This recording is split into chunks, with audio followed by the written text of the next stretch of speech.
औज़ु बिल्लाहि मिनश्शैतानिर्रजीम बिस्मिल्लाहिर्रहमानिर्रहीम।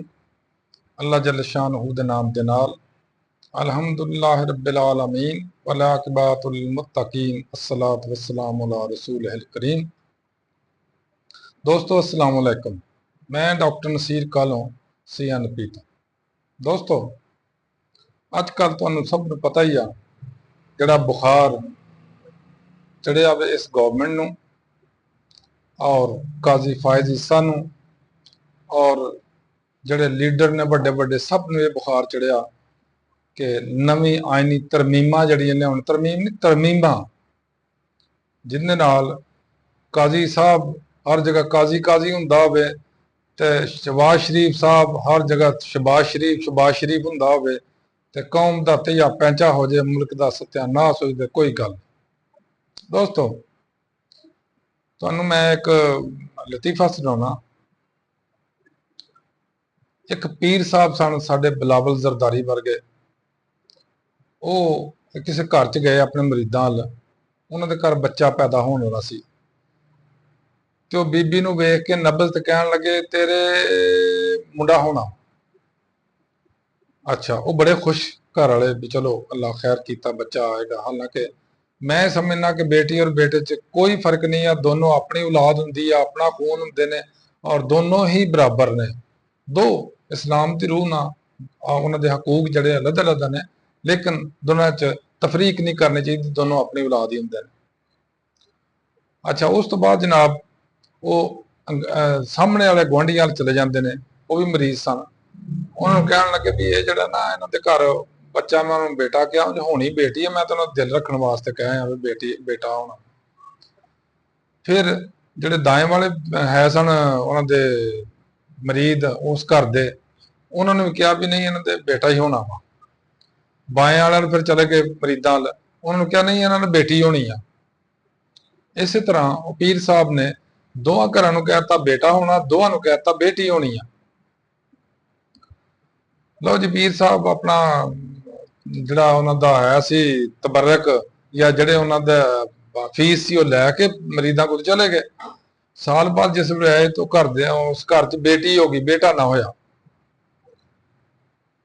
उन्होंने घरदियां ने कहा जी पीर जी तुसीं ते कहंदे सो बेटा होना वा, आ ते कुड़ी हो गई आ। पीर साहब बड़े खडकार सियासतदान सन। उन्हें कहा सामने पुछो, मैं उन्होंने कहा नहीं सी बेटी होनी, मैं दिल रखने वास्ते तुहाडा कहा सी बेटा होना। नाल दियां नूं इधरले नूं पुछ के देख लो, मैं नहीं सी कहा भी बेटा नहीं होना, इन्हें बेटी होनी आ, मैं तुहाडा दिल रखने वास्ते कहा सी बेटा होना। कल बिलावल जरदारी साहब ने बड़े सिफारिश ना, हालांकि टीवी एंकर या टीवी वाले प्रोग्राम जिहड़े करते हैं वो खुद रिक्वेस्ट करते हैं बड़े बड़े सियासतदानों की कि साडा जनाब सानू इंटरव्यू दो, लेकिन पीपल पार्टी वालियां ने तरले कर करके वो जनाब बिलावल का करवाया वे इंटरव्यू। 2 चैनल के उत्ते इंटरव्यू चलिया जिस बिलावल साहब फरमाते हैं कि मेरे जनाब जो चीफ जस्टिस ने अगर आंदा आने वाले वो मंसूर शाह ने, एक ते फरमाते हैं, दूसरे च कहते हैं कि देखो जी मैं तो चाहता ही नहीं सा भी इस तरह का मामलात होने, इस तरह के मामलात हो, सानू तो पता ही नहीं सी, सानू तो दसिया ही नहीं सी, सानू तो इलम ही नहीं सी की होया किस तरह होया। गोंगलों तो मिट्टी झाड़ के अपने आप को नीट क्लीन करने वास्ते विचों बाहर आने वास्ते कि साडा इस नाल कोई तल्लक नहीं है इस एक्सक्यूज मी कि साडा इस बुराई च या इस दे विच कोई तल्लक नहीं है, असी जनाब इस गुनाह च शामिल नहीं है। लेकिन ये जनाब 100% नहीं बल्कि 101% शामिल ने उस गुनाह च जिहड़ा करना चाह रहे सन, लेकिन अल्लाह वालों होया नहीं। दूसरे नंबर पर फरमाते हैं कि ये जिहड़ी है आईनी अदालत आ, ये तो 2006 दे विच जनाब मैडम बेनज़ीर और मियाँ नवाज शरीफ साहब के दरम्यान ना एक जिहड़ा होया सी अपना मिसाके जमहूरीयत उहदे विच तय होया सीगा ते असीं ओह चाहते हैं भी उस दे मुताबिक किया जाए। बंदा इन्हां नूं पुछ अकल दे अन्ने हो, 2006 च अगर तुसां ये मुआहदा कीता सीगा ते 2008 च तुहाडी हुकूमत आई तो तुसां क्यों नहीं उदों आईनी हुकूमत आईनी अदालत बनाई। उस तो बाद नवाज शरीफ की हुकूमत 2013 च आ गई, उस हुकूमत ने क्यों नहीं इस मिसाके जमहूरीयत अमल किया। ਇਹ ਹੋਣੀ ਆ ਕਿ ਜਦੋਂ ਕਾਜ਼ੀ ਫਾਇਜ਼ ਈਸਾ ਸਾਹਿਬ ਤਸ਼ਰੀਫ ਲੈ ਆਏ ਨੇ, ਜਿਨ੍ਹਾਂ ਨੇ ਅਦਾਲਤਾਂ ਦਾ ਬੇੜਾ ਗਰਕ ਕਰਕੇ ਰੱਖ ਛੱਡਿਆ, ਇਨਸਾਫ ਦਾ ਤਹਿ ਬੈਲਾ ਕਰ ਛੱਡਿਆ, ਉਹਨਾਂ ਦੇ ਦੌਰ ਚ ਆ ਕੇ ਤੁਸੀਂ ਕਰਨਾ ਸੀ ਕਿ ਅਦਾਲਤ ਇੱਕ ਨਵੀਂ ਬਣਾਉਣੀ ਹੈ ਜਿੱਥੇ ਚੀਫ ਜਸਟਿਸ ਕਾਜ਼ੀ ਫਾਇਜ਼ ਸਾਹਿਬ ਨੂੰ ਲਗਾਇਆ ਜਾਏਗਾ, ਤਾਂ ਕਿ ਸੁਪਰੀਮ ਕੋਰਟ ਦਾ ਵੀ ਪੱਠਾ ਬਿਠਾਇਆ ਜਾਏ, ਹਾਈ ਕੋਰਟ ਦਾ ਵੀ ਪੱਠਾ ਬਿਠਾਇਆ ਜਾਏ, ਔਰ ਸਾਰੀ ਅਦਾਲਤਾਂ ਨੂੰ ਜ਼ੇਰੇ ਬਾਹਰ ਕਰ ਦਿੱਤਾ ਜਾਏ, ਹਕੂਮਤ ਜਿਵੇਂ ਮਰਜ਼ੀ ਉਹਨਾਂ ਨੂੰ ਚਲਾਵੇ। ਖੁਦਾ ਦੇ ਉਹ ਬੰਦੇ ਹੋ, ਸਾਰੀ ਕੌਮ ਨੂੰ ਤੁਸੀਂ ਬੇਵਕੂਫ ਕਿਉਂ ਸਮਝਦੇ ਹੋ? ਸਾਰਿਆਂ ਨੂੰ ਕਿਉਂ ਤੁਸੀਂ ਪਾਗਲ ਬਣਾਉਂਦੇ ਹੋ? ਸਾਰਿਆਂ ਨੂੰ ਤੁਸੀਂ ਕਿਉਂ ਜਹਲੀਅਤ ਦਾ ਅੰਦਾਜ਼ਾ ਕਰ ਲੈਂਦੇ ਹੋ? ਹੋਣਗੇ ਜਹਲ ਵੀ ਹੋਣਗੇ ਕੌਮ 'ਚ, ਬੇਵਕੂਫ ਵੀ ਹੋਣਗੇ, ਅਕਲਤੁਆਰੀ ਵੀ ਹੋਣਗੇ, ਲੇਕਿਨ ਏਡੇ ਵੀ ਨਹੀਂ ਜਿੰਨਾ ਤੁਸੀਂ ਸਮਝੀ ਜਾਣ ਡਏ ਹੋ। ਤੁਸੀਂ ਹਰ ਰੋਜ਼ ਇੱਕ ਝੂਠ ਬੋਲਦੇ ਹੋ, ਔਰ ਹਰ ਬੰਦਾ ਆਪਣਾ ਆਪਣਾ ਲਹਿਦਾ ਝੂਠ ਦੀ ਉਹਨੇ ਫੈਕਟਰੀ ਬਣਾਈ ਆ, ਔਰ ਆਪਣਾ ਆਪਣਾ ਲਹਿਦਾ ਝੂਠ ਬੋਲੀ ਜਾਣ ਡਿਆ, ਜਿਹਦੇ 'ਚ ਮੈਂ ਅਕਸਰ ਵੇਖਿਆ ਇਹ ਸਾਡੇ ਹਕੂਮਤੀ ਨੁਮਾਇੰਦਿਆਂ 'ਚ ਤੇ ਇਸ ਤਰ੍ਹਾਂ ਨੇ ਜਿਸ ਤਰ੍ਹਾਂ ਝੂਠ 'ਚ PhD ਕੀਤਾ ਹੋਵੇ, ਸਵੇਰ ਤੋਂ ਸ਼ਾਮ ਤੱਕ ਝੂਠ ਬੋਲਦੇ, ਔਰ ਮਾਸਾ ਸ਼ਰਮ ਨਹੀਂ ਮਹਿਸੂਸ ਕਰਦੇ ਕਿ ਲੋਕ ਹੱਸਣ ਡੇ ਆ ਸਾਡੇ ਮਜ਼ਾਕ ਦੇ ਉੱਤੇ, ਸਾਡੇ ਝੂਠ ਦੇ ਉੱਤੇ। ਲੇਕਿਨ ਇਹਨਾਂ ਸਾਰਿਆਂ ਦੇ ਉੱਤੇ ਜਿਹੜਾ ਪੋਚਾ ਫੇਰਿਆ ਜਾਂ ਜਿਹੜਾ ਸੀਮੈਂਟ ਲਾਇਆ ਉਹ ਮੌਲਾਨਾ ਸਾਹਿਬ ਨੇ ਲਗਾਇਆ। ਜਨਾਬ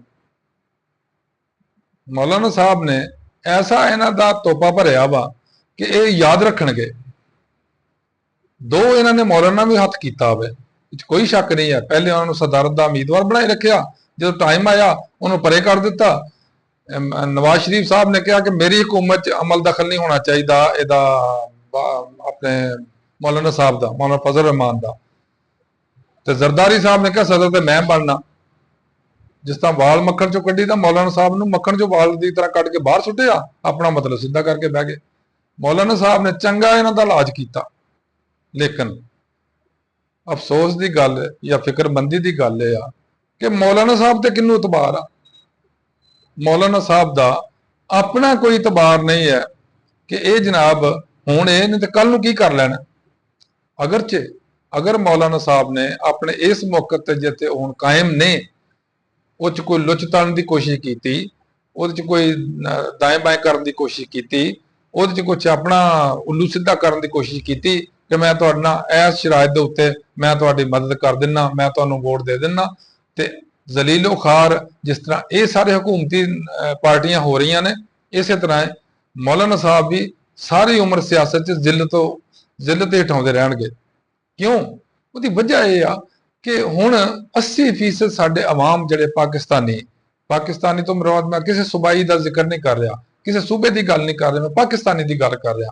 80% ਪਾਕਿਸਤਾਨੀ ਜਿਹੜੇ ਨੇ ਉਹ ਇਮਰਾਨ ਖਾਨ ਦੀ ਸਾਈਡ ਤੇ ਨੇ, ਇਮਰਾਨ ਖਾਨ ਦੇ ਫੇਵਰਟ ਨੇ, ਇਮਰਾਨ ਖਾਨ ਨੂੰ ਪਸੰਦ ਕਰਦੇ ਨੇ, ਇਮਰਾਨ ਖਾਨ ਦੇ ਵੋਟਰ ਨੇ, ਇਮਰਾਨ ਖਾਨ ਦੇ ਸਪੋਰਟਰ ਨੇ।